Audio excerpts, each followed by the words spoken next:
be Unmute. broadcasting. Now we're going. Now we should have it. How's Shalom to that? you. And in a moment, we are broadcasting on YouTube. Just one moment. Maybe we're already there. Who knows? Only people actually watching this might know. Hey And a there. little here, it looks like it's about to get going here. No, Something's happening. Vincent. Okay. Just one more. There we go. You see, it's we're already living. Who knows? Yeah, it looks like we are. One second. Redirecting. Yes. Shalom, everybody. This is Gidon Ariel. One more minute here, get a few other technical things set up because I just got back. I was in Tel Aviv here. Just one second, and my son is calling. Just one second. Maybe it's my grandson. Hello? Yes, it is. Excuse me one second. Hi. אני באמצע שיחה פה, חבר'ה. לא יכול לדבר, I love you, שלום. Bye-bye. My grandchildren, when they get a chance to call, then my son likes to call, but it always happens when I'm in the middle of call with somebody else also. So how is your grandson? Well, I've got 7 of them now. No, 7. 6. You're too young. Those are only grandsons. Grandchildren, I have 9. Oh my goodness.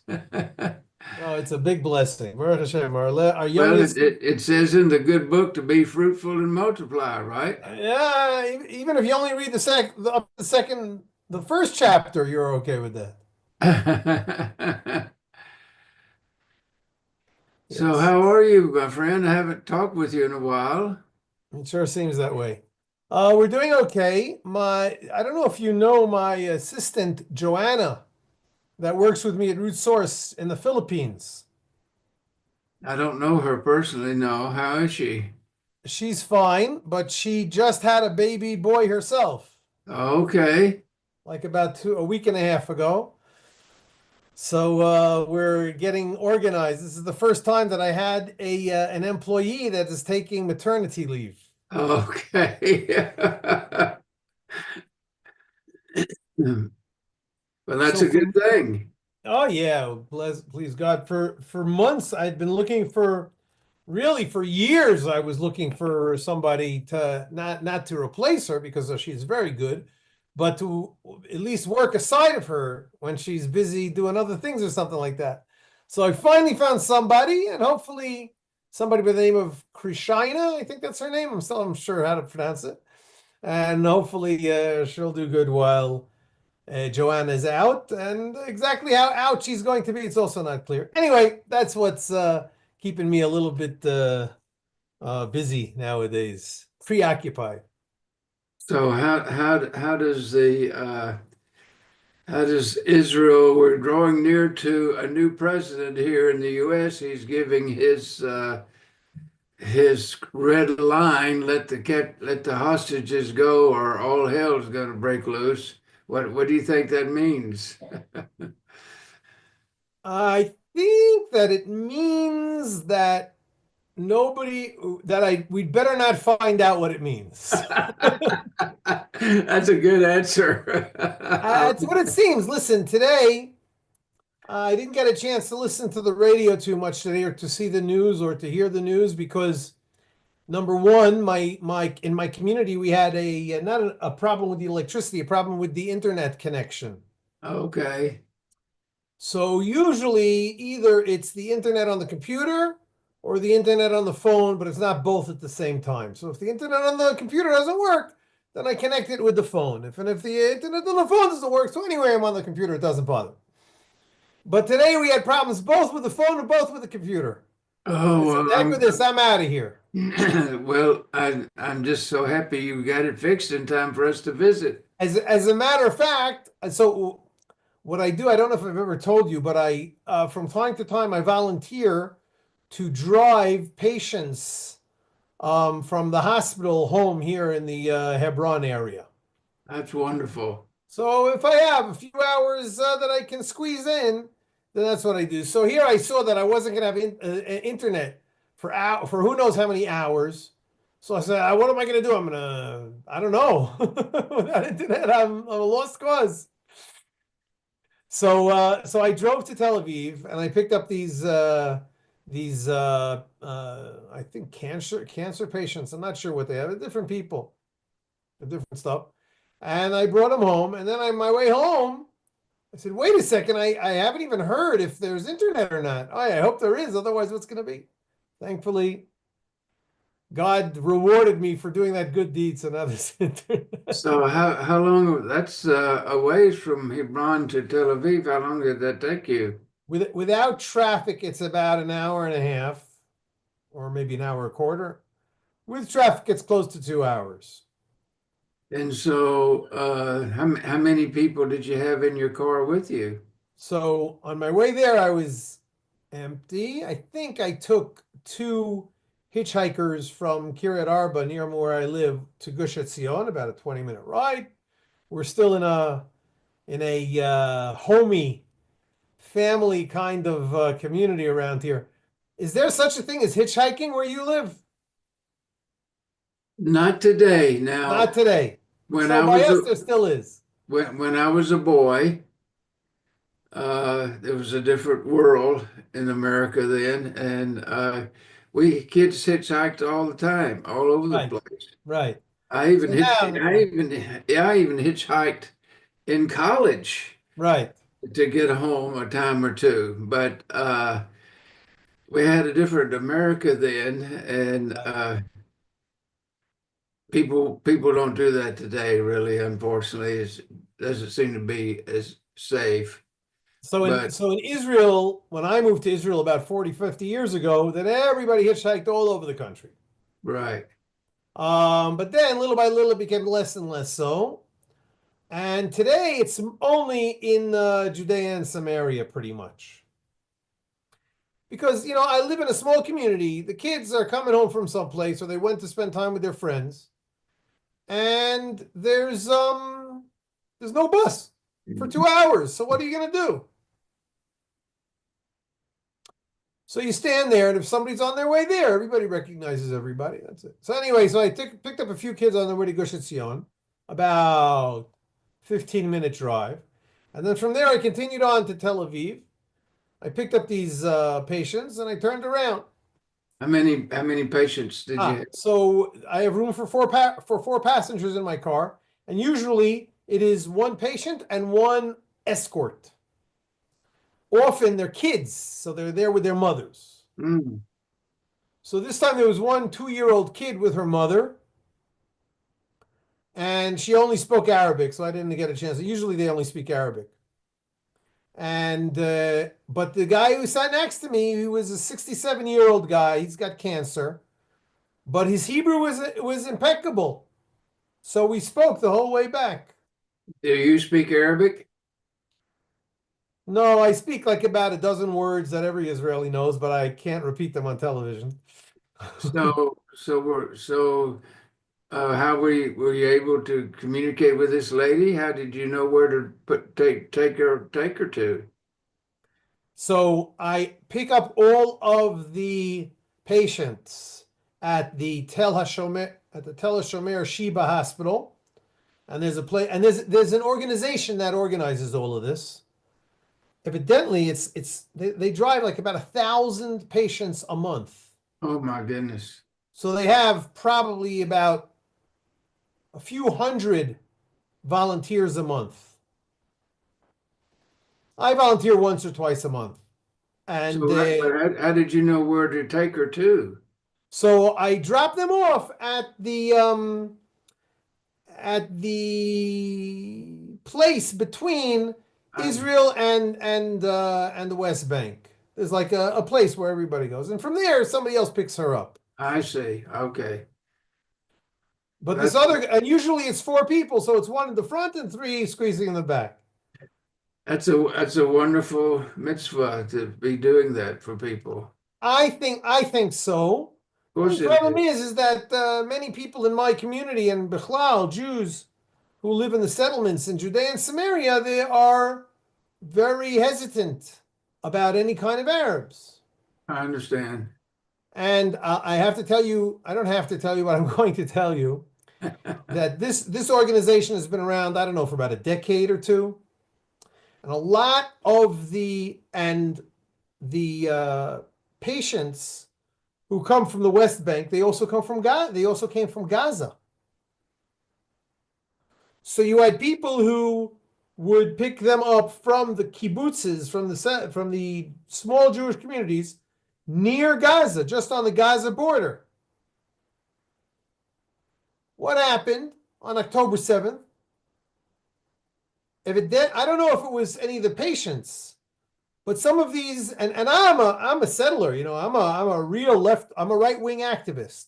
But most of the people who do this, they're left wing activists. But the Hamas terrorists came from the Gaza Strip into the kibbutzim.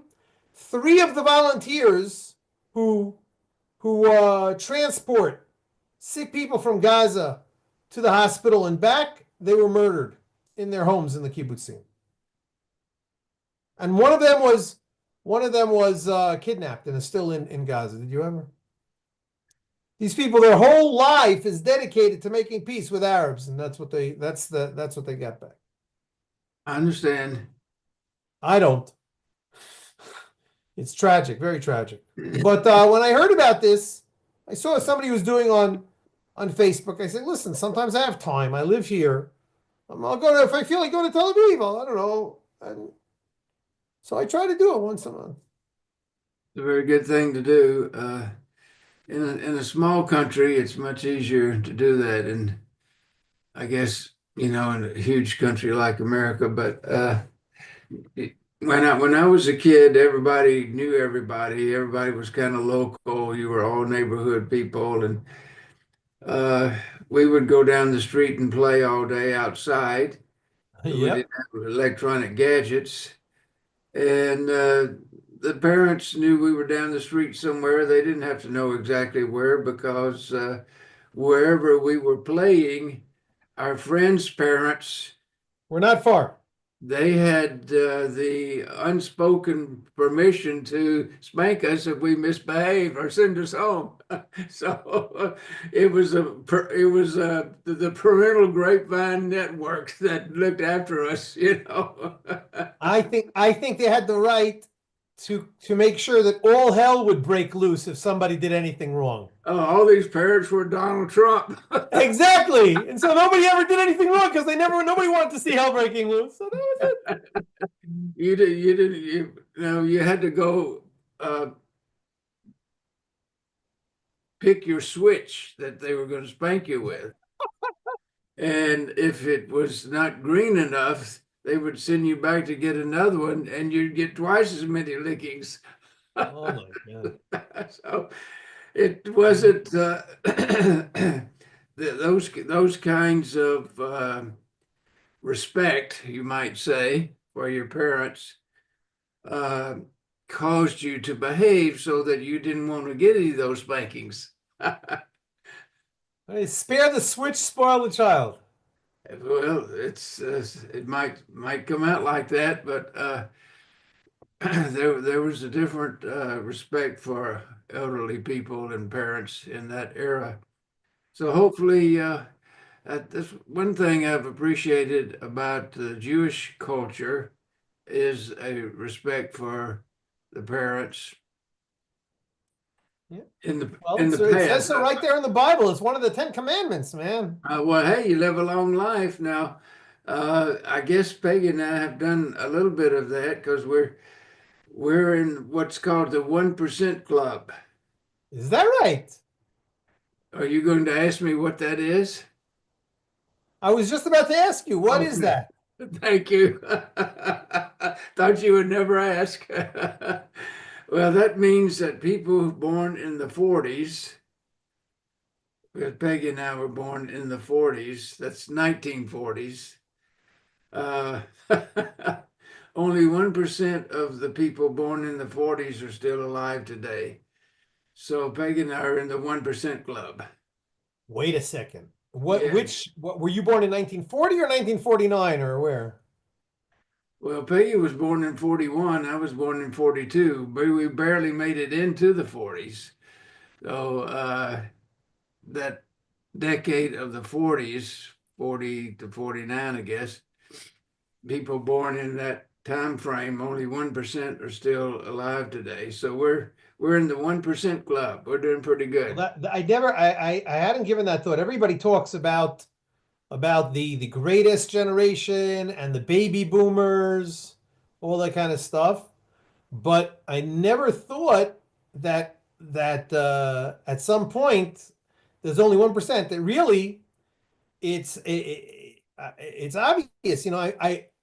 I think mostly about people who are still surviving at that age. We're talking about Holocaust survivors.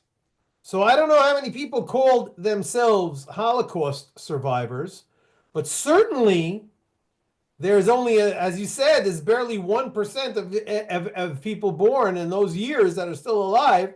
So I don't know if there's 300,000 Holocaust survivors still around, 100,000. I don't know. I'm sure you could easily look it up.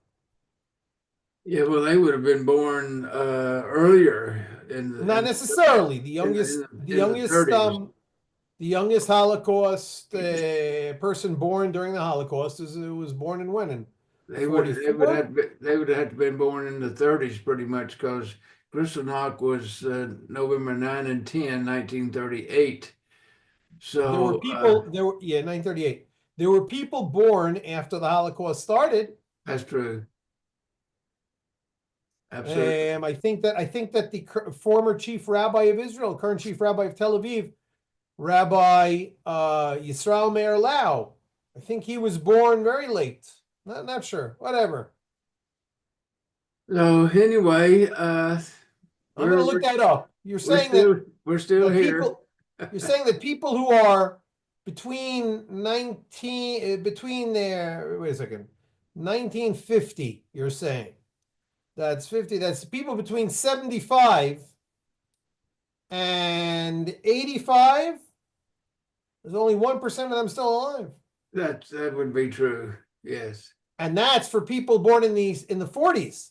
What Yes. about people born in 40, 41, and 42? That's I'm sure much less than 1%. Well, that's me and Peggy. We just barely made it into the 40s. So Pearl Harbor was December 7, 1941, which brought America into the war. Yes. Peggy was born December 2nd, 5 days before Pearl Harbor. Wow. There's no evidence that there's any connection between those two events. But I'm sure with a little bit more study, somebody will discover something. I'm sure. So she was only 5 days old, and I hadn't been born yet. But anyway, yeah. So we keep asking God, well, why is all of our friends gone and we're still here? And we just keep going as long as He lets us. Do you have any friends who are older than you still around? Um, maybe one or two, maybe. Yeah, but So ask them if they have any friends who are older than them. probably not. So, hey, but we have a purpose in life, so we're not just sitting around. We get up and we do our work, and Amazing. we hear from people all over the world on how our ministry has helped them in their life, and that gets us up every day, to keep going and keep helping people. So we're blessed to have a purpose for being here. Without a purpose, you can't. You're not going to stick around for long. No, we've got coming up later this month uh, a little Holocaust event down in Houston. I'll be giving just a little 5 minute welcome and Kristallnacht introduction. to that event. Well, So that's International Holocaust Day is coming up the end of this month. yeah, that's what it was what it's about. And our dear friend Ruth Steinfeld, God bless you, Ruth, if you happen to be listening somewhere today, she'll be sharing her story. She and Leah of blessed memory were sisters that their parents had to give them away to a Christian family to protect them. Yes. And so they were, I think they were raised in a home, an orphanage home. Okay. So we had Leah and Ruth both tell their stories, and Ruth's still with us, so I'm not sure. You're not supposed to ask women their age, I bet but that she wouldn't mind. Tell me, probably not. is she Jewish, or has she accepted the faith of her Christian adopted family? No, she's a faithful Jewish lady, and we've known Ruth since '97, so a long time. Her sister Leah was our first Crystal Knox survivor speaker, and Ruth was like third or fourth. So she's about the only one that's still with us. God bless her. So she'll be there. And we'll be able to see her. So that'll be good. And certain dignitary type people will be there. So it's very important. And uh, one of my comments I hope to make is it's important for our Jewish friends to understand that Bible believing Christians today are not the Christians of Europe during World War II. That's very important. My friend, that is easier said than accepted. Listen, believe me, Peg and I have decades of trying to get that across. And Sometimes it can take, and if it takes decades to actually come across, then you can consider that a great success. well, one of our dear rabbi friends in Houston that we love dearly, he allowed us to have three events at his synagogue. Two were Kristallnachts. So we met with him frequently, and he wasn't used to the kind of Christians that Peg and I are. Right. And so one time he finally said, Richard, what you're trying to do is Richard Booker the third will have to be doing that. You're trying to do in a few years undo centuries of bad relationships. And that was sort of the bottom line of it. It takes a long time. It really takes a younger generation to be more open to different kinds of people because they don't have the history that's so sad with them.